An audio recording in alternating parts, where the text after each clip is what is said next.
Hello hello नमस्ते सबैमा। म चाहिँ अहिले मालिसको रिसोर्टमा काम गरिरहेको छु। मेरो रिसोर्टबाट देख्ने पारिपट्टिको बनाउँदै गरेको रिसोर्टहरू देखाउँदैछु। यो मालिसको समुद्र हो, कति राम्रो छ, कति सफा पानी छ। यो चाहिँ हाम्रो फिसिङ प्लेटफर्म हो, जहाँ चाहिँ बसेर हामीले फिसिङ गर्न सक्छौँ।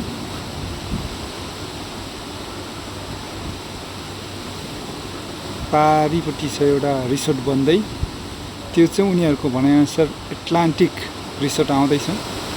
2030 सम्ममा ओपनिङ गरिसक्नुपर्ने उनीहरूको टार्गेट छ।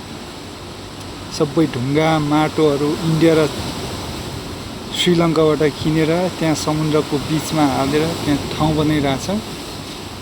अचम्मै छ, कति धेरै लगानी गरेको छ, कति राम्रो छ।